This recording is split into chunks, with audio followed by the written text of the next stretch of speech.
하고 넘어가지 않을 수가 없습니다.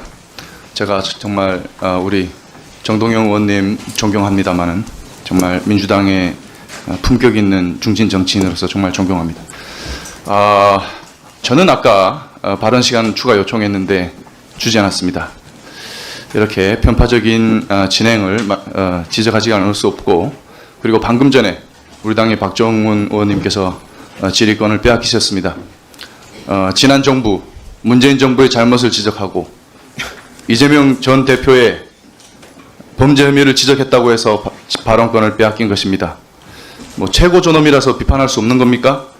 자기들은 윤석열 대통령을 내란 수괴라고 하고 우리 당을 향해서는 내란 공범 정당이라고 부르고 해산해야 된다고 말하면서 우리가 비판하면은 입틀 질문 막고. 안 하실 겁니까? 조금만 들으세요. 이게 질문입니까? 끼어들지 마십시오. 편파적인 진행에 대해서 얘기를 해야 되지 않겠습니까? 이거 그냥 편파적인 진행 넘어갑니까? 앞에서 얘기했고요. 이거 세우세요. 예, 질문하세요. 질문.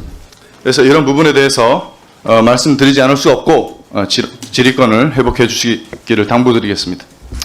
이진숙 방통위원장님께 질의드리겠습니다. 더불어민주당과 언론노조는 신동호 EBS 사장 임명에 반발하고 있습니다.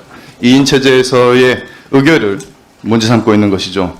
민주당과 언론노조는 유독 인사 문제에 있어서만 이 2인 체제를 문제 삼고 있습니다. 왜일까? 좌성향 언론 카르텔을 보호하기 위한 것이거나 언론 방송의 작용화 구조를 지키려는 의도, 아니면 둘 다가 아니겠습니까?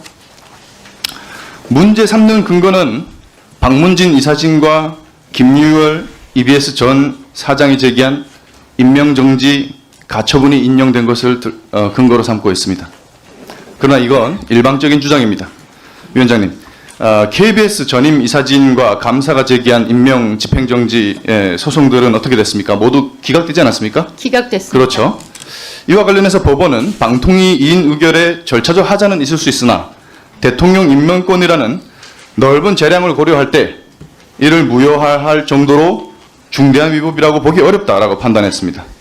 그리고 2인 체제 의결을 문제 삼았던 이진숙 위원장님의 탄핵소추안도 헌재에서 기각됐죠. 관련해서 헌재는 국회가 방통위원을 추천하지 않으면 방통위는 일하지 말라는 것인가라고 지적했습니다. 다시 말해서 방통위를 2인 체제로 만든 것에 대해 국회에도 책임을 물은 것이고 절차적 하자가 있음에도 불구하고 현실적 운영 필요성을 인정한 것입니다. 위원장님, 김유월 전 사장도 임명정지 가처분 소송을 내지 않았습니까? 이유가 뭐라고 보십니까?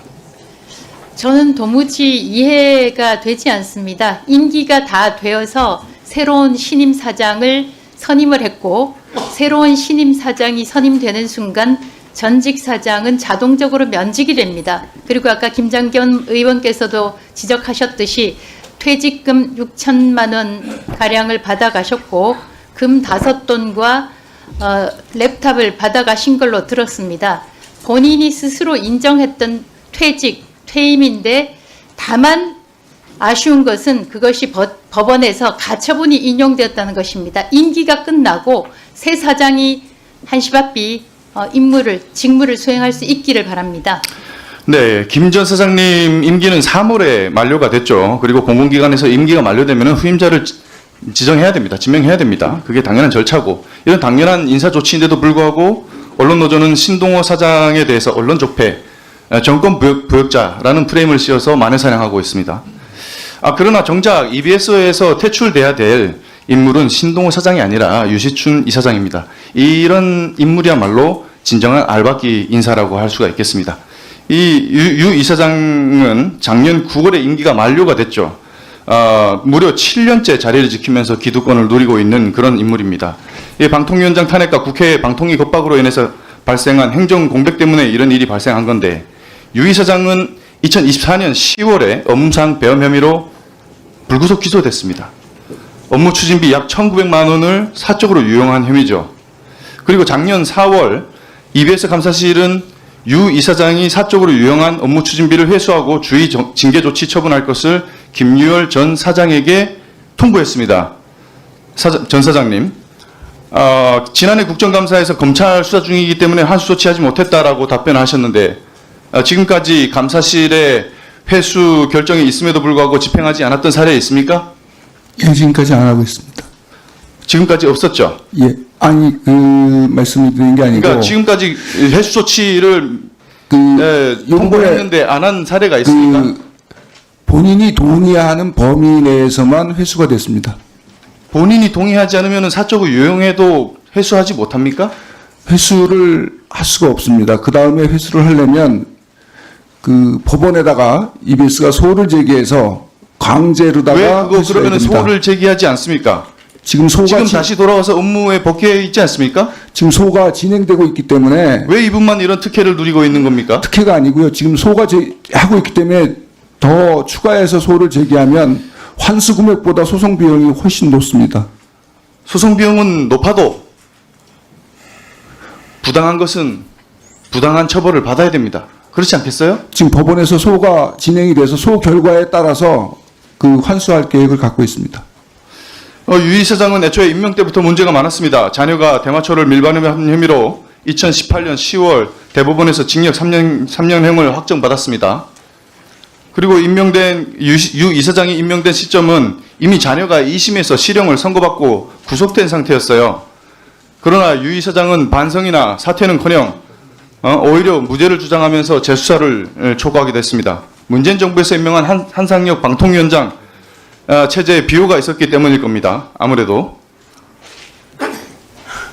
EBS는 교육의 가치를 가장 우선에 두어야 할 공영기관입니다. 그런 기관에 이사장 자리에 이처럼 부도덕하고 무책임한 사람이 가당키나 합니까? 우리 아이들이 뭘 보고 배우겠습니까?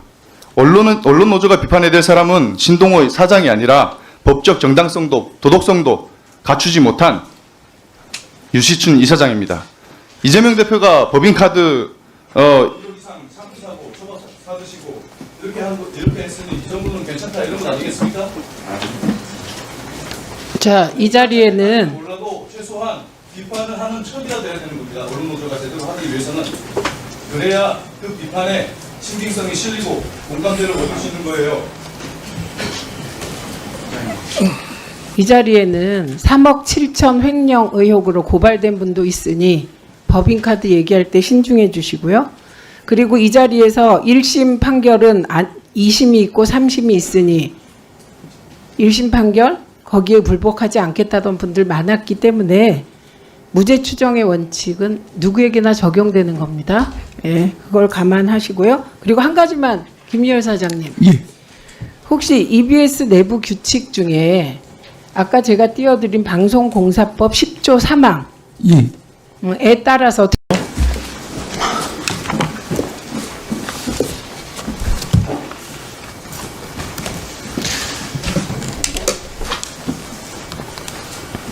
네, 엄정환입니다. 이진숙 위원장 미국 출장이 4월 28일부터죠? 예, 그렇습니다. 네, 5월 3일에 돌아오는 일정이고요. 예, 일단 그렇게 계획이 되어 있습니다. 네, 8명이 함께 가시죠. 예, 네, 지금 우리 담당관님도 가시고, 그리고 여기 신영규 국장님도 가시고, 네. 그리고 조성은 사무처장은 어제부로 퇴임하셨고, 이 출장에 또 6,400만 원이 들어요, 그렇죠? 예, 그렇습니다. 항공 네. 숙박료 예, 다 포함해서. 네, 가서 미국 그 신임 FCC 위원장 만나고 온다고 해요, 맞아요? 예, 그 계획의 일부에 포함되어 있습니다. 네, 원래는 캐나다 가려는 일정이었죠? 올 초에는. 시간 갑니다. 빨리 답해 주세요. 올 초에 제가 이제 국제협력 담당관으로서 이제 올해 이제 국외 출장 계획을 제가 계획을 할 때 네, 캐나다 가려던 거였어요. 캐나다 방통위와 시청과 공동제작협정 서명식 하려고 했죠? 예, 그게 예정되어 있었고 예, 예정돼 예, 있었어요. 예, 그렇습니다. 네, 캐나다의 그 의회 해산 또 그로 인한 조기 총선 이런 전국 변화 때문에 그쪽에서 연기를 요청해 왔죠. 예, 그렇습니다. 그 연기 요청이 오기 전에 FCC 위원장이 바뀌고 그로부터 초청 메일이 왔어요. 예, 그렇죠? 2월 4일 날 왔습니다. 네, 그래서 원래 캐나다에 가려던 일정이 살아있던 그 시점에 캐나다로 가니까 가는 김에 FCC 위원장도 만나고 오겠다. 이게 원안이었죠. 당초에 제가 국제협력 담당관으로서는 그렇게 계획을 짰었습니다. 네, 그러다가 방문을 하고 예, FCC. 네, 그러다가 캐나다가 떨어져 나갔어요. 예, 그렇습니다. 그쪽에서 연기 요청을 하는 바람에 예, 그렇습니다. 그러면 FCC 위원장 만나러 가는 거에도 아까 말씀드린 시청과 공동제작 협정과 같은 그런 뭔가 현안이 있어야 가는 거죠. 상식적으로는 그렇지 않겠습니까? 자, 그건 답변 안 하셔도 되고요. 캐나다 방통위와 체결하려고 했던 시청과 공동제작 협정 수년 동안 준비해온 프로젝트 맞죠? 예, 네, 오랜 기간 진행됐습니다. 예, 실무 협의가 진행돼서 지난해 말에 겨우 마무리가 됐습니다. 예. 네. 그 정도 되면은 태평양 건너갑니다. 1,000만 원이 들던 2,000만 원이 들던 한국을 대표해서 가서 이 협정 체결에 와야죠. 그게 국가 간의 협력이죠. 그렇죠? 네. 이진숙 위원장님 예. 들어가셔도 좋습니다. 이진숙 위원장님, 요번에 가서 FCC 위원장 만나면 무슨 협약이나 MOU 체결합니까? 그렇지는 않습니다. 네. 정책 협조를 위한 협의체 구성, 조직 간의 교류 이런 거 합의해 옵니까? 브랜든 카 FCC 위원장이 취임하고 난 직후에 합의해 옵니까? 저에게 합의해 만났으면 옵니까? 좋겠다라고 이메일이 경위를 묻지 왔습니다. 않았습니다. 기본이 안 돼 있어요, 진짜. 아니 그런데 고함 치지 마십시오. 고함 치지 마십시오. 저 다 듣고 반복을 하니까 있습니다. 고함이 나오는 거예요. 아니 그 일부러 그러시는 거잖아, 일부러. 저는 싸우자고 저는 막아주십시오.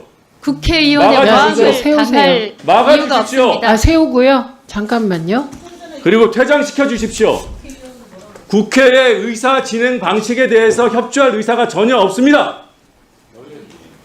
저는 국회의원의 저기 꾸짖음을 중단하세요. 당할 일을 한 적이 없습니다. 중단하세요. 지금 그럴 상황이 아니시잖아요. 제가 좀 아까 국회에 대해서 발언한 부분을 못 들었습니다. 무슨 얘기였습니까? 국회의원의 꾸짖음을 당할 일을 한 적이 없다고 말씀드렸습니다. 그러니까 질문할 때 답하시면 되잖아요. 저도 소리 치고 싶지 않고 치고 나면 아, 저 세우세요. 후회도 되고 또 상황이 되면 사과도 하고 합니다. 그런데 반복적으로 이런 일이 벌어지잖아요. 왜 질문을 안 하는데 또는 질문과 동떨어진 답을 하십니까? 아니 네? 저희는 아니, 판단해서 출장을 갈 그렇겠죠. 가치가 그거를 있다고 판단했습니다. 그 판단이 맞는지 틀리는지 국민께서 판단하시라고 제가 질의를 이끌어 가는 거잖아요. 왜 질의 주도권을 뺏어가십니까? 네, 고함을- 잠깐만요. 노정면 의원님, 합의를 해오냐고 물으면은 한다 안 한다 답할 수 없습니다. 이거죠. 기관장들끼리 네? 할 이야기가 많지 않겠습니까? 아니 이준숙 위원장님, 예. 제가 지금 노정면 의원님과 협상하고 있습니다. 좀 잠깐만 계십시오. 이거는 질문이요. 왜 가십니까 했을 때예요. 안 그래요? 질문 답변의 상관관계에 대해서 이해가 잘 안 되십니까? 노정면 상관관계에 의원님, 대해서 노정면 의원님, 잠시 우리가 호흡을 한번 하고, 저도 고함친 거에 대해서 후회하고 네, 또 고함친 부분에 대해서는 사과드립니다. 네. 근데 제발 국회 질문 답변 이 절차에 대해서 존중해 주세요. 그리고 답변 기회 늘 말씀하시잖아요. 그 기회는 다른 방식으로 보장받으시면 됩니다. 아니, 네? 답변을 안 아니, 하고 잠깐만요. 있다가 지금 이준수 위원장하고는 회의를 거칩니다. 저에게 답변할 기회를 주시지 않아서 그렇습니다. 제가 안 줬어요? 제가 안 줬어요?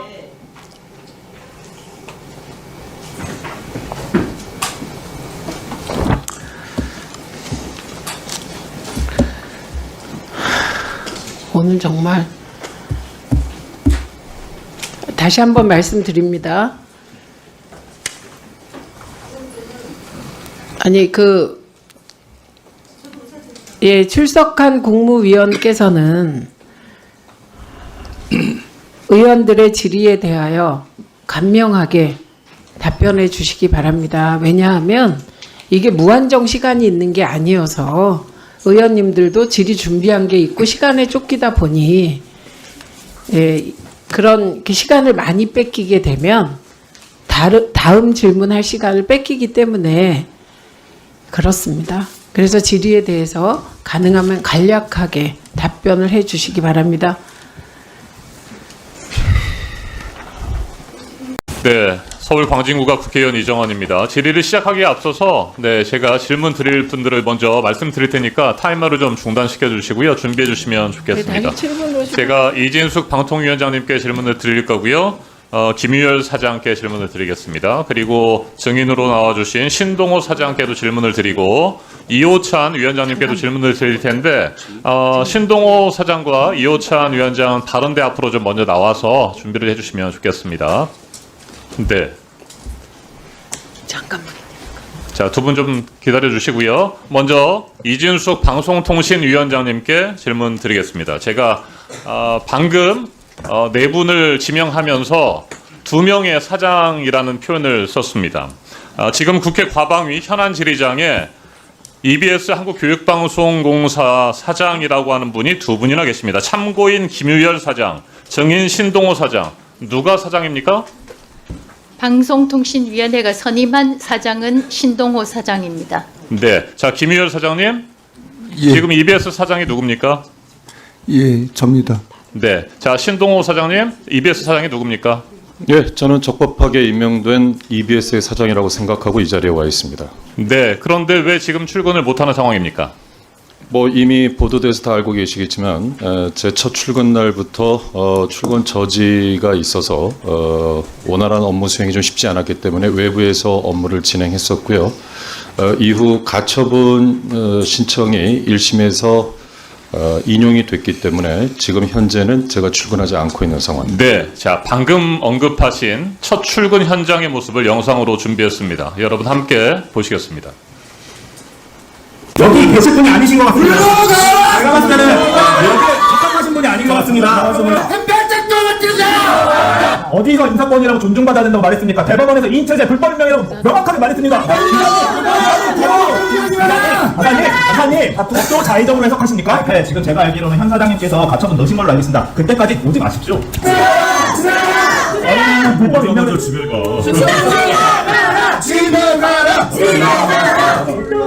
네, 자, 지금 맨 마지막 화면을 좀 정지시켜 주시고요. 네, 제가 질문하는 동안에 그 영상을 좀 다시 한번 소리 없이 틀어주셔도 좋을 것 같습니다. 맨 마지막 화면 여러분 기억하실지 모르겠습니다. 웃으면서 팔짱을 끼고 있는 모습이었습니다. 저는 뉴스를 보면서 깜짝 놀랐습니다. 그러면서 하나의 사자성어가 떠올랐습니다. 의기양양. 그래서 제가 그 사전을 좀 찾아보니까 뜻한 바를 이루어 만족한 마음이 얼굴에 나타난 모양. 그런 심정이셨습니까? 제가 첫 출근 당시에 노조에서 출근 저지를 했었던 때 제가 했던 첫 번째 멘트는 이거였습니다. 우리 대화 좀 합시다였습니다. 저는 불필요한 오해와 잘못된 왜곡된 내용에 대해서 대화를 하고 싶어서 대화를 하자라는 게 제 첫 마디였고 시종 일관 저는 그런 태도로 출근 저지 때마다 발언을 해왔습니다. 네, 그렇습니까? 됐습니까? 네. 됐고요. 다시 한번 이 장면 한번 틀어주십시오. 맨 마지막 부분에. 네, 웃으면서 팔짱을 끼고 있는 모습이 그렇게 직원들과 적극적으로 대화를 하려고 하는 그런 마음이었는지 저는 궁금하고요. 제가 이때 화면을 보면서 EBS 직원들이 아무리 떠들고 출근을 방해해도 나는 EBS 사장이다 뭐 이런 심정이 아니었을까라고 생각을 했었습니다. 자, 김유열 사장님. 예, 중대한 위법이 있다면서 신임 사장에 대한 임명 집행정지 가처분 신청과 임명처분 무효 확인 본안 소송을 제기하셨군요. 예. 왜 중대한 위법이 있다고 판단하셨습니까? MBC 박문진 이사 전례가 대법까지 결정이 있었고 또 연이어 그 유사 그 법원에서 결정이 있어서 EBS에서도 그런 똑같은 일이 일어나면 EBS는 또 MBC도 아니고 굉장히 여러 가지로 굉장히 취약한 방송사라 EBS 향후에 굉장히 어려움이 발생될 거다 이렇게 생각을 했습니다. 네. 자, 이진숙 위원장님. 사장으로 인정하지 않으시는 김유열 사장께서는 중대한 위법이 있다고 주장을 하셨습니다. 그리고 실제로 4월 7일 법원은 신동호 사장에 대한 임명처분 무효 확인 소송의 집행정지 신청을 받아들였습니다. 그런데 바로 또 항고를 제기하셨군요. 자, 2인 체제 위법성에 대해서 문화방송 대주주인 박문진 이사 등 6명에 대해서도 대법원은 3월 13일에 확정 판결을 내렸습니다. 방통 2인 체제 의결의 문제점을 지적했고 헌법재판소도 방통 2인 체제 위험성에 대해서 계속해서 지적했고 그럼에도 불구하고 이 인사를 밀어붙인 이유가 뭡니까? 방송통신위원회 설치와 운영에 따른 법률에 따르면 13조 2항에서 방송통신위원회는 2인의 요구에 따라서 개의할 수 있고 위원장 단독으로도 개의를 할 수 있습니다.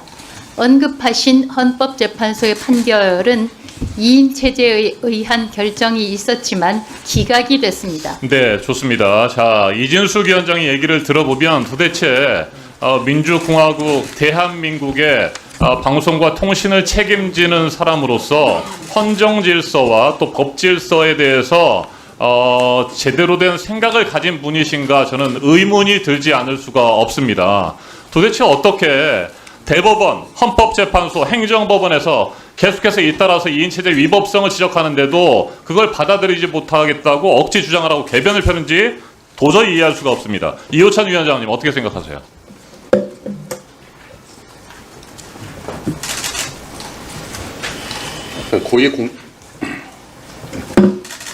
네, 시간을 좀 멈춰주시고 네, 준비되면 네, 말씀 시작해 주시죠. 우리 사회의 사법 질서를 존중해야 하는 마땅히 고위공직자로서 옳지 않은 태도라고 생각하고요. 윤석열 정권 2년 내내 윤석열 정권이 가장 실적을 내고 가장 최선을 다했던 부분이 언론 장악이었습니다. 그것에 대한 국민들의 판단은 이미 끝났다라고 생각하는데도 마지막까지 방송 장악을 위한 알박기 시도를 사법 질서를 정면으로 부정하면서 계속하고 있다라고 생각합니다. 네, 신동우 사장님, 사랑하는 후배 어떻게 생각하십니까? 이진숙 위원장이 그렇게 표현을 하셨더군요. 제가 회사 생활을 하면서 이 자리에 계신 정동영 의원님, 또 김장겸 의원님, 또 짧게 이진숙 말씀해 주십시오. 제가 방통위원장님 질문한 데에 대해서. 모두를 존경하는 선배입니다. 또 그분들이 과히 저를 그렇게 나쁘게 보지 않았다고 생각하고요. 네, 자, 제가 됐습니다. 28년 가까운 자, 회사 생활을 멈추세요. 하면서 네, 그릇되지 멈추시죠. 않게 살았다는 됐습니다. 뜻이라고 생각합니다. 네, 자, 교육은 정치에 휘둘리지 않아야 된다는 거 인정하십니까? 인정합니다. 네, 그래서 교육방송은 정치적 중립성을 갖춰야 되겠죠. 맞는 말씀입니다. 정치적 편향성을 가진 사람이 EBS의 사장을 맡으면 안 될 것 같은데 신동호 사장은 미래한국당 비례대표 면접을 본 적이 있고 미래통합당 21대 총선에서 선대위 대변인을 하셨죠. 네, 정치적 편향성이 있는 인사다라고 하는 비판이 있습니다. 저는 그 부분에 대해서 누차 여러 번 이야기했습니다만 EBS 이사회 이사 재직 시에 이사회 회의록을 보셔도 나옵니다만은 저는 한 개인의 특히 공직에 있는 사람의 정치적 성향은 투표소에서 기표할 때 표현하는 것이라고 이야기했고 어떤 경우에도 진영 논리에 따라서 움직여서는 안 된다는 것을 이사회에서 수도 없이 강조했고 또 그렇게 진행해 왔습니다.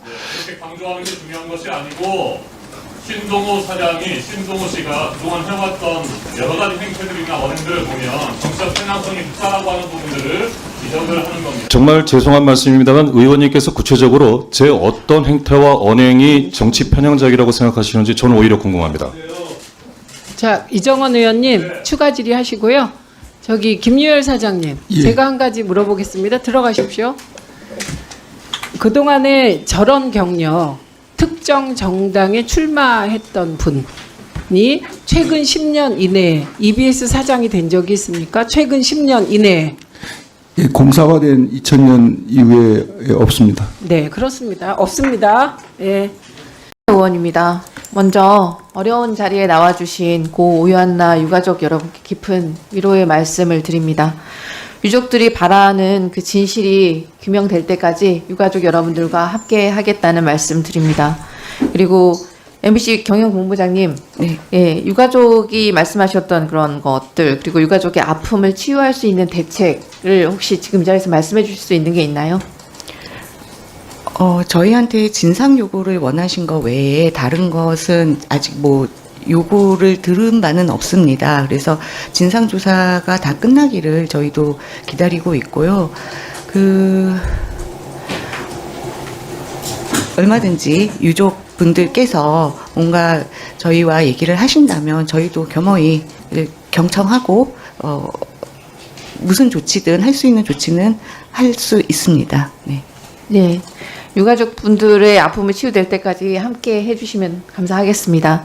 저는 깊은 슬픔을 묻고 가슴에 묻고 또 다른 질의 한번 이어나가 보겠습니다. 저는 이진숙 위원장께 질의하겠습니다. 국회가 방통위 상임위원 3명을 추천해달라고 지속적으로 촉구하고 계시죠? 페이스북에도 그렇게 쓰셨죠? 그렇습니다. 네. 그 말은 국회가 상임위원을 추천만 하면 임명이 될 거다라는 전제가 깔린 것 같습니다. 그렇습니까? 상임위원을 추천하게 되면 임명이 될 걸로 기대하고 있습니다. 기대를 하고 있는 거겠죠. 그런데 윤석열 정권은 내란 세력들이 국회 임명권을 어떻게 방해하고 헌법 정신을 그동안 어떻게 유린해 왔습니까? 과거에 온갖 공작을 벌여서 존경하는 최민희 위원장님의 방통위 위원 임명을 거부하지 않았습니까? 헌법재판관은 또 어떻게 했습니까? 헌법재판소에서 명백한 위헌임을 8대 0으로 판결했음에도 마은혁 헌법재판관 임명을 수개월간 또다시 거부하지 않았습니까? 게다가 내란 피의자 이완규를 민주적 정당성도 없는 한덕수 권한대행이 또 지명을 했어요. 또다시 헌법재판소가 9대 0으로 중지시켰습니다. 이진숙 위원장, 국회 목계 임명권을 대통령이나 권한대행이 거부하면 이는 명백한 위헌이라고 헌법재판소가 판결을 내렸습니다. 알고 계시죠? 알고 있습니다. 최민희 위원장님의 과거 방통위 위원 미임명은 위헌입니까? 아닙니까? 제가 답변할 문제는 아니고 마은혁 헌법재판관까지 임명이 됐기 때문에 국회목 방송통신위원회 상임위원 3명이 추가로 추천되면 임명될 걸로 생각합니다. 개인적인 생각이고 마은혁 재판관의 임명 거부는 위헌입니까? 아닙니까? 제가 답변할 문제는 아니라고 생각합니다. 결과적으로 마은혁 재판관 임명을 지지를 끌면서 윤석열의 파면을 지연시키려고 했던 행태였습니다. 맞죠? 제가 답변할 문제는 아니라고 생각합니다. 아니, 이렇게 당연한 상식조차 제대로 답변을 못하면서 무슨 상임위원을 추천해 달라고 하십니까? 국회목 상임위원을 추천하면 임명될 거라고 생각합니다. 한덕수 권한대행이 뭉개기만 하면 끝이 아닙니까? 법이 그렇게 우스워 보입니까? 한덕수 권한대행은 내란 피의자 이완규를 헌법재판소에 앉히려고 하더니 이진숙 위원장도 내란 속에 윤석열이 만든 이 국가적인 위기 상황에서 사랑하는 후배 신동호 씨를 EBS 사장 자리에 밀어넣느라고 수고가 정말 많으세요. 멋쟁이 바보 챙기기에 이어서 그야말로 명백한 알박기 인사의 교과서를 보여주고 계십니다. 근데 지금 임무영 씨, 신동호 씨 어떻게 됐습니까? 법원이 모두 임명 효력을 정지시켰습니다. 법원이 2인 체제 의결에 대해서 절차상 하자가 있다고 분명하게 지적한 거 아닙니까? 이번이 처음도 아니고 무리하게 인사를 강행하는 이유가 도대체 무엇입니까? 방통위 설치법 13조 2항에 따르면 방송통신위원회는 2인으로 개의를 할 수 있고 위원장이 단독으로 개의를 할 수 있게 돼 있습니다. 여러 의원들이 지금까지 언급하신 것은 다 가처분이고 불법성은 벌써 KBS의 6차례 경우에는 다 잠깐만요. 인정이 됐습니다. 답변 제가 말하고 중단하세요. 있잖아요. 네. 황정아 의원님 3분에서 다시 시작합니다. 네. 제가 이거 여러 번 말씀드렸는데 의원이 질문하는데 끼어들어서 계속 이렇게 답을 하시면 두 분 목소리가 다 안 들립니다. 네. 그러시면 안 됩니다. 저한테도 다시 한번 답변할 기회를 좀 말씀드립니다. 주십시오. 황정아 의원님, 네. 3분부터 다시 시작하겠습니다. 예. 법원에서 방통위 2인 체제 불법성을 벌써 6번이나 지적했다고 여러 의원님들이 지적하셨습니다. 나중에 본안 소송에서 이거 다 패소하면 책임지시겠습니까? 불법 부정행위로 인해서 낭비된 혈세들 다 토해내셔야겠죠. 그렇게 도덕적으로 완전 무결함을 주장하시고 그러니까 토해내고 나중에 돌아가시기 바랍니다. 대정부 질문에서 방통위 업무와 상관없는 질문이다라고 답변을 피하셨는데 이거는 다 방통위 소관 업무입니다. 혹시 나중에 다 패소하시면 이거 토해낼 생각 있으십니까? 저에 대한 탄핵 비용으로 4,400만 원이 쓰인 걸로 국민 세금으로 쓰인 걸로 알고 있습니다. 그걸 묻지 않았잖아요. 나중에 패소하시면 다 책임지시는 거죠? 그 부분에 대해서 탄핵을 한 의원들이 토해내시면 저도 고려해 보겠습니다. 아니 범죄를 해도 본인은 안 하셔도 되는 거예요. 자, 법원이 그동안 아주 일관되게 한치의 흔들림도 없이 2인 체제의 절차적 하자와 방통위법의 입법 취지 위배를 지적해 왔습니다. 6차례나 2인 체제 불법성을 판단을 했어요, 이미. 국회는 이제는 불법 2인 체제 얘기를 하는 건 입이 아플 지경입니다. 그런데 법원과 국회 이런 경고에도 불구하고 이진숙 위원장은 여전히 자기 망상에 빠져서 아집을 부리고 있습니다. 망상 계엄을 일으킨 내란숙의 윤석열이나 망상 2인 체계를 고수하고 있는 이진숙이나 복사판이나 다름이 없습니다. 이진숙 위원장이 이런 막가파식 행정에 방통위도 방송사도 불필요한 소송 비용만 줄줄이 세고 있는 것, 그런 실정입니다. 제가 예결위를 해서 이 예산 정말 아깝습니다. 신동호 씨 임명 강행으로 EBS는 집단 보직 사태까지 벌어졌어요. 조직 자체가 아주 쑥대밭이 되었습니다. 그런데 이진숙 위원장이 2인 체제를 고수하겠다는 의지를 굽히지 않으면서 도처에 문제가 점점 쌓여만 가고 있습니다. 사랑하는 그 후배 신동호 씨 자격에 대해서도 말씀을 안 드릴 수가 없는데, 신동호 씨가 교육방송의 수장이 될 자격이 있습니까? 과거 미래통합당 비례대표 후보 신청 전력이 있고 선대위 대변인도 하셨었고 정치적 중립성과 공공성을 요구하는 교육 공영방송 수장으로 앉힌다는 게 이게 말이나 됩니까? 공직 윤리 문제도 심각합니다. MBC 재직 시절에 파업에 참여한 아나운서들에게 인사상 불이익을 줬었고 법인카드 위용 혐의로 2차례나 정직 6개월 징계를 받았습니다. 신동호 씨는 그야말로 꼬마 이진숙이었던 셈입니다. 그런데 이런 인물을 EBS 공영방송의 사장으로 앉히는 게 말이 됩니까? 어느 국민이 신동호 씨 임명에 동의하겠습니까? 정말 안타깝습니다. 신동호 씨 임명 과정도 석연치가 않은데 임명 당일 오전 10시에 방통위에서 신동호 씨 EBS 사장 임명 안건을 의결을 했어요. 그런데 당시 신동호 씨는 여전히 EBS 이사직에 재직 중이었습니다. 근데 급하게 어디서 들었는지 11시에 EBS 이사 사직서를 제출을 합니다. 그리고 2시 5분에 이사 면직을 통보하고 불과 14분 뒤인 2시 19분에 EBS 사장 임명 공고를 통지합니다. 이게 대한민국 공영방송 수장을 뽑는 과정이라고 할 수가 있습니까? 정말 창피합니다. 나중에 얘기하겠습니다. 제가 이 질문에 대하여 빨리 넘어가려고 하는 건 우리가 오전에 집중해야 될 우리의 주제가 있기 때문입니다. 그래서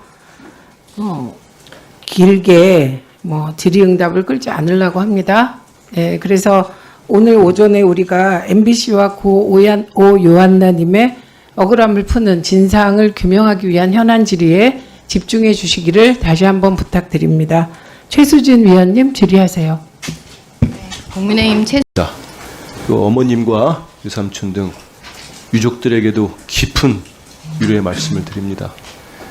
저는 하나의 생명은 온 우주와 같다고 생각을 합니다. 그 생명을 잃었는데 그 슬픔이 어떻게 가늠할 수 있겠습니까? 저는 MBC 측에도 지적하고 싶어요. 저는 박충권 의원의 저 입장문, 난 정상 아니라고 봅니다.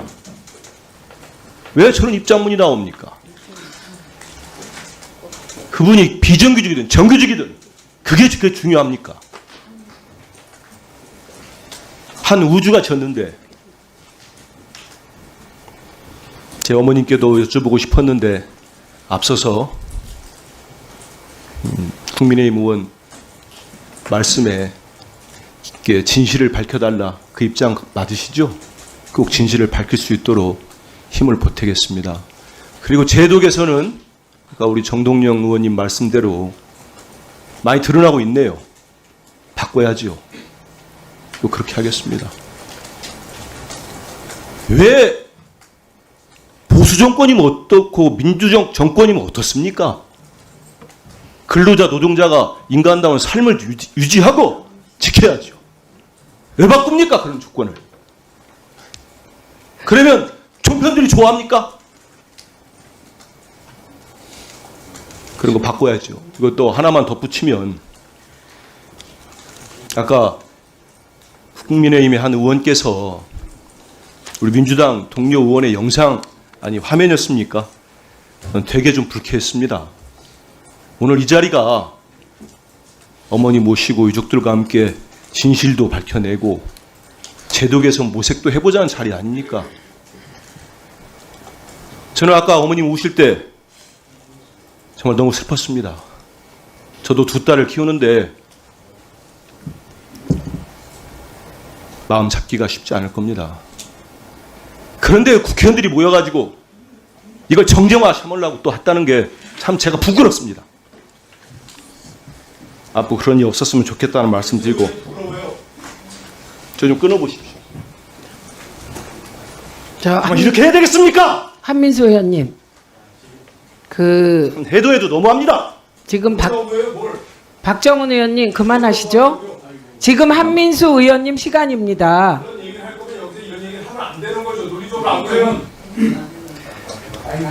좀 인간이 되십시오. 인간이. 뭐라고요? 지금 내 질 시간에 끼어가지고 잘못했잖아. 뭐라고 그랬어 지금? 왜 반말합니까? 떼지라고. 내가 아까 박충구 의원 그러고 있을 때 한마디를 했어요? 왜 내 질 시간에 끼어듭니까? 어디서 반말을 저렇게 지금? 최영도 간사님. 아니 지금은 지금 뭐라고 한민수 잠깐만 계셔보세요. 뭐라고 했습니까? 막말했습니까? 뭐라고 그랬는데? 뭐라고 그랬는데 지금? 스스로 무슨 말을 했는지 몰라요? 좀 적당히 좀 하세요. 적당히. 여기 하고 있어 적당히. 또 이 자리에 적당히 해. 또 반말을 합니다. 아니 잠깐만요. 좀 가만히 계세요 다.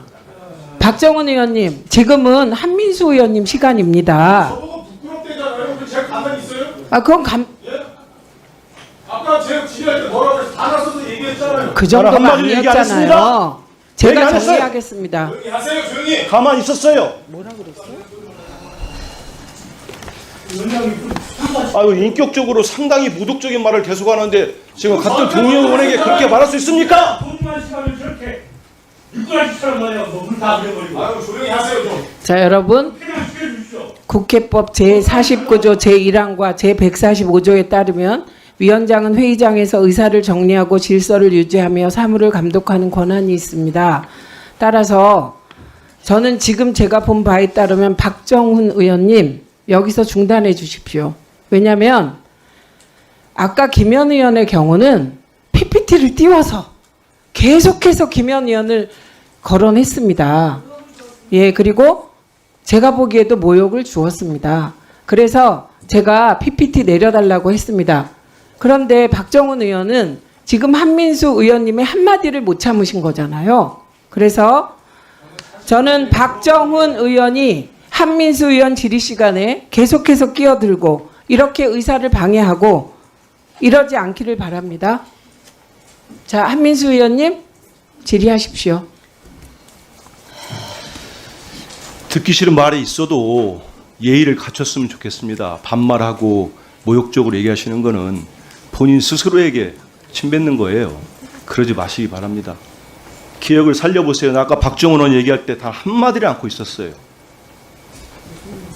그러지 않았어요? 근데 왜 내 질의 시간에 끼어들어가지고 이렇게 함부로 합니까? 자, 좀 그만하세요 좀! 아니, 한다고 하는데 왜 자꾸 계속 하시냐고요. 질의 시간에 하고 있습니다. 질의하세요. 예. 아유, 참, 창피해서 같이 일을 못하겠네. 자, 유족분들께나 미안합니다. 아무튼 그런데 자, 이제 이진숙 방통위원장한테 좀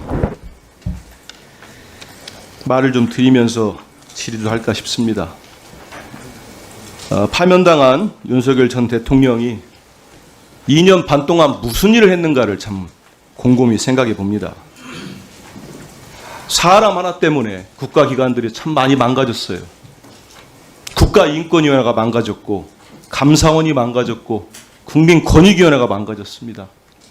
방통위원회와 방심위원회가 망가졌어요. 저는 윤석열 정권의 몰락에는 방통위와 방심위가 큰 역설적이게도 기여를 했다고 봅니다. 부정적 영향을 미친 거죠. 끊임없이 이준숙, 김태규 방통위 2인으로 류일임, 강경필, 김정수 방심위 3인으로 이 5사람 모두 윤석열 전 대통령이 임명한 사람들이에요. 이들을 앞세워서 언론장악과 방송 길들이기를 계속해왔습니다. PPT 한번 보십시오. 내란 우두머리 혐의로 재판을 받고 있는 윤석열 대통령에 대해서 탄핵될 뻔했다가 직무에 복귀한 방통위원장은 보도 지침을 내렸다는 논란에 휩싸였습니다. 제가 얼마 전에 생성형 AI에게 윤석열 전 대통령이 내란죄로 처벌될까요? 한번 물어봤어요. 근데 답이 이렇게 나오더군요. 윤석열 전 대통령이 내란죄로 처벌될 가능성은 높습니다. 법원이 완성형 기수죠. 볼지, 미완성형 미수로 볼지에 따라 처벌 수위가 달라질 수 있습니다. 기수로 인정 시 사형 무기징역 또는 무기금고, 미수는 3년 이상의 유기징역 등 이렇게 나옵니다. 그런데 국민들로부터 유인받은 권한으로 탄핵시키고 만장일치로 파면시켰습니다. 헌재가. 그런데 윤석열 전 대통령은 형사재판에 나와서 이렇게 얘기를 합니다. 계엄은 늘 준비하는 것. 내란몰이로 겁먹은 사람들의 진술일 뿐. 이런 얘기를 해요. 제가 이걸 지적하는 것은 여전히 윤석열 전 대통령은 본인 잘못을 인정하지 않습니다. 내란 우두머리 혐의를 받고 있음에도. 다음 PPT 한번 보십시오. 2인 체제의 위법성은 서울고법, 행정법원, 심지어 대법원까지 다 인정했어요. 명확한 거 아닙니까? 그런데도 이진숙 방통위원장은 또다시 방송을 장악하겠다며 본인의 후배 신동호 씨를 EBS 사장으로 또 임명을 했습니다. 이걸 또 우리 법원이 위헌이라고, 위법이겠죠. 맞지 않다고 가처분을 인용했어요. 왜 이렇게까지 하는 겁니까? 윤석열 전 대통령이 그렇게 위헌 판결을 받아도, 파면이 돼도 다 이기고 돌아왔다. 5년 하나 3년 하나, 이게 대통령입니까? 그런데 이진숙 위원장 똑같아요. 이렇게까지 법원이 이건 문제가 있다, 그럼 하지 말아야죠. 왜 끝까지 이렇게 합니까? 이제 얼마 남지 않았는데 저는 따박따박 죄값을 받을 것 같습니다. 네, 신성범 의원님 질의하십시오. 12일 방통위 전체 회의를 보니까요. 요 관련한 논의가 있었습니다. 2월 12일 방통위 전체 회의에서 관련한 논의가 있었고, 그 다음에 이 결론이 제도 미비점을 살피고 개선을 유도하며 앞으로 이런 불행이 재발하지 않게 최선을 다하겠다입니다. 그런데 지금까지 이게 저는 단순한 사안 같아요. 문재인 정부가 했듯이 비정규직 처우라든가 그 개선 대책이 지상파 제어가 심사 때 들어가면 될 것 같습니다. 예, 근데 이거를 왜 넣겠다는 답변을 명확하게 하지 않는지 끼어들지 말라고 말씀을 몇 번 드렸습니다. 아직 들어가 있지 않습니다. 예, 그래서 지금 제가 국장한테 물었잖아요. 그 일어나 보세요. 아까 김영관 국장 옆에 박동주 국장 일어나 보세요. 정확하게 얘기하세요. 예, 명확하게 답변하십시오. 이건 뭐 별거 아닌데 왜 방통위는 그래요. 그러니까 지금 그거 물어보겠습니다. 2020년에는 이게 문재인 정부 때입니다. 비정규직 처우라든가 관련 사항이 제어가 심사에 들어가 있었습니다. 그죠?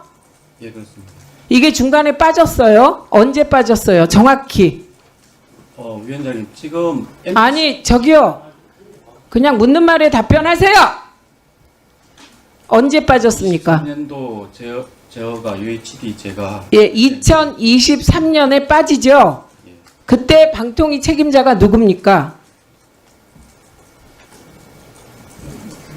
김홍일 위원장. 예, 김홍일 위원장. 그러면 왜 뺐습니까?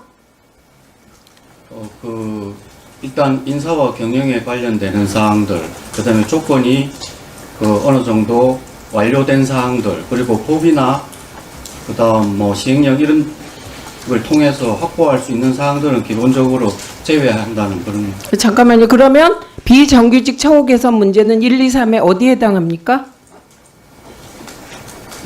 어디에 해당합니까? 1, 2, 3 뺐다는데 어디에 해당합니까? 그건 제가 잘 모르겠습니다. 네, 국장이 모르겠답니다. 그래서 이 부분은 저는 이건 여야 의원 모두 반대하실 것 같지 않습니다. 그래서 이 부분은 저희가 살펴보고 정동영 의원님께서 조금 더 적극적으로 해서 비정규직 처우 개선이 처우와 관련된 조건이 지상파 제어가 심사에 들어갈 수 있도록 하겠습니다. 위원회에서 문제를 해주시는 분. 네, 그런 방법에 대해서는 김영 간사님과 최영두 간사님이 제안해 주시면 그렇게 하도록 하겠습니다. 예. 박충건 의원님 질의하십시오. 네, 서울 광진구가 국회의원 이정원입니다. 끝난 줄 알았지만 결코 끝난 것이 아니었습니다. 내란 수계는 파면됐지만 그가 임명한 인사들은 여전히 언론의 자유를 옥죄고 있습니다. 곳곳에 뿌리를 깊이 내린 채 저항하고 있습니다. 민주주의와 헌정 질서에 대한 위협과 파괴 행위를 거듭 반복하고 있습니다. 이동관, 김홍일, 이진숙으로 이어지는 방송통신위원회에 의해 윤석열 정권의 지난 3년은 사실상 상시적 언론 계엄 사태였습니다. 한겨레 신문은 최근 칼럼에서 반민주 세력이 다시는 언론 자유를 농단하지 못하도록 제도를 정비해야 한다고 강조했습니다. 지난 3년 동안 허술한 제도의 폐해를 충분히 받지 않는가라고 지적했습니다. 그렇습니다. 그동안의 기형적인 방통위 2인 체제는 숱하게 많은 부당한 결정을 내렸습니다. 그 위법성으로 인해서 지금까지도 법원으로부터 반복적으로 제동이 걸리고 있습니다.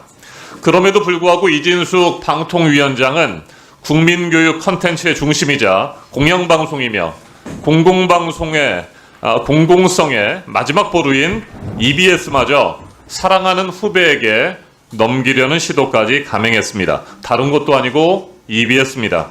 이건 선을 넘어도 한참 넘은 것입니다. KBS를 완전 장악했고 MBC를 탄압한 것도 모자라서 EBS까지 소나귀에 넣으려는 알박기 인사가 아니면 도대체 무엇이란 말입니까? 사적인 인연과 관계로 우리의 공영방송을 무너뜨리고 있습니다. 이번 조기 대선은 내란의 잔재를 완전히 극복하고 심판하는 계기가 될 것입니다. 새로운 민주주의로 나아가면서 진짜 대한민국을 새롭게 건설하는 선거가 될 것으로 저는 확신합니다. 저는 줄곧 진보와 보수 어느 정권이 들어서더라도 공영방송이 정치에 휘둘려서는 안 된다고 말씀드려왔습니다. 부당한 거부권에 막혀서 이루어지지 못했던 공영방송 지배구조 개선, 그래서 반드시 필요합니다.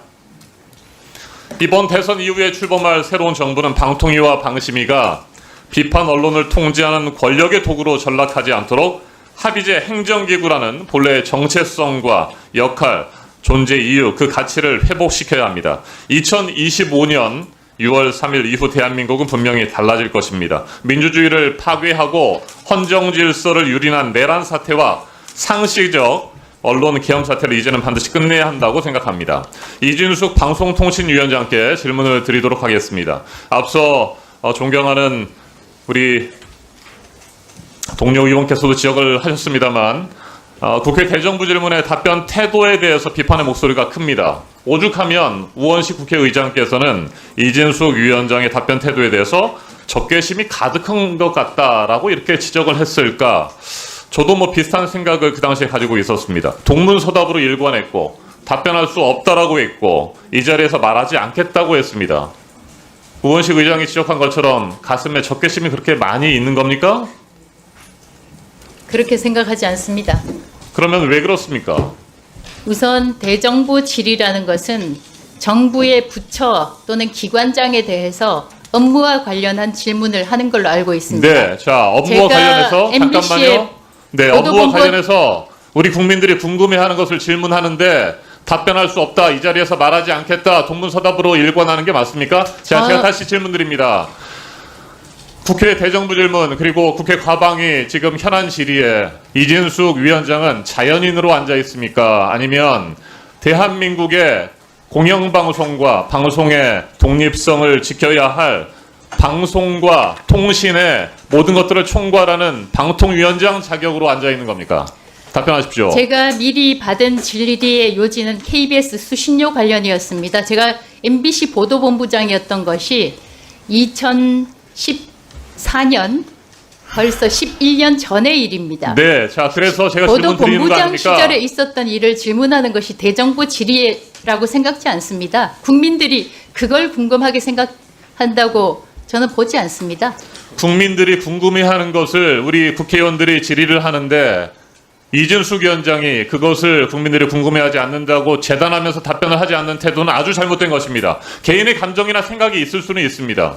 그렇지만 자연인의 자격으로 그 자리에 서서 답변을 받는 것이, 질문을 받는 것이 아니기 때문에 답변을 해야 되는 것이죠. 국민에게 제대로 설명하고 이해를 구해야 합니다. 그럼에도 불구하고 본인의 생각이나 뜻과 다르다고 해서 답변을 하지 않으려고 한다면 국회에 나와서 그 자리에 서 있으면 안 되는 겁니다. 자연인으로 돌아가십시오. 방통위원장 자리 사퇴하시고 자연인으로 돌아가서 가슴 속에 있는 적개심을 저작거리나 광장에서 토해내십시오. 그러지 않고 방통위원장 자격으로 이 자리에 있다고 한다면 우리 국회의원들이 질문하는 거에 대해서 답변하셔야 됩니다. 저는 그다음 질문 오히려 드리겠습니다. 그런 질문을 한 국회의원이 질문에 저에 대해서 답변하십시오. 적개심이 있다고 생각합니다. 네, 제 질문에 답변하십시오. KBS 수신료 통합 징수를 위한 법안이 어제 국회 본회의를 통과했습니다. 윤석열 정권이 공영방송 KBS를 장악하기 위한 일환으로 밀어붙였던 수신료 분리징수가 원점으로 되돌아갔습니다. 윤석열 정권은 돈줄, 그러니까 수신료로 옥죄면서 KBS를 자꾸 흔들었습니다. 내부의 갈등을 유도했고 심각한 재정위기, 경영상의 위기를 불러일으켰습니다. 그 때문에 수많은 KBS의 전문 방송인들이 마이크와 카메라를 내려놓고 KBS를 떠나기도 했습니다. 어제 통합징수를 위한 법안이 통과된 데 대해서 어떻게 생각하십니까? 저는 KBS 직원 4,000명, 5,000명 직종에 따라서 다르지만 KBS 직원 5,000명을 위해서 5천만 명의 국민들이 희생해야 된다고 생각합니다. 그 법안이 어제 다시 통과된 그 법안입니다. 저는 공영방송 KBS의 재원이 충분해야 한다고 생각하는 사람입니다. BBC는 KBS 수신료의 10배를 받고 있습니다. 오히려 KBS 수신료를 올려야 하는 것이 맞지, 국민들이 분리징수하는 이 선택의 자유를 우리 국회가 막아서는 안 된다고 생각합니다. KBS 직원 5,000명을 위해서 전 국민, 대한민국 국민 5천만 명이 희생하는 것입니다. 그게 말이 된다고 생각하십니까? 잠깐만요. 이 수신료 구조는 잠깐만요. 그러니까 국민의힘 쪽이 여당일 때 그리고 야당일 때 이게 다 합의해서 통합징수로 가기로 했고, 이 역사가 지금 몇 년 돼요? 한 20년 넘지 않았어요? 30년 됐어요. 30년. 그리고 수신료 2,500원인데 그것을 국민이 희생했다? 그러면 저는 이진숙 방통위원장이 월급 받는 것도 국민들은 희생이라고 생각할 수 있어서 단어 사용에 주의하시고요. 그다음에 박민아 본부장님. 네. 지금 유족께서 요청하신 증인이 딱 한 명 있었습니다. 그게 제 입으로 이름을 말하긴 곤란해요. 그분도 프라이버시가 있으니까. 그게 박모 기상캐스터였습니다. 그런데 지금 출석을 안 하셨잖아요. 근데 출석을 안 할 만큼 그런 상황입니까? 저는 가능하면 출석을 하는 것이 그게 맞는 것 같거든요. 제가 직접 뵙거나 한 적이 없기 때문에 조심스럽긴 합니다만, 제가 전에 듣기로는 굉장히 불안정한 상태이셔서 방송도 지금 출연은 못 하시는 걸로 그렇게 알고 있습니다. 그럼 지금 휴직한 상태입니까? 공식적으로 휴직은 아니고요. 그러니까 출연을 중지한 상태입니다. 출연을 중지했는데 휴직이 아닌 상태는 어떤 상태를 말하나요? 기본적으로 기상캐스터는 회당 출연을 하게 돼 있고, 그러면은 각 뉴스에서 자기가 맡았던 부분에서 자기가 출연을 못 하겠다고 하면 다른 기상캐스터가 대신해서 출연을 하게 됩니다. 그게 비정규직이기 때문에 그런가요? 프리랜서이기 때문에 그렇습니다. 이와 관련하여 과방위에서 행정실에서 그 상황을 좀 체크한 게 있습니까?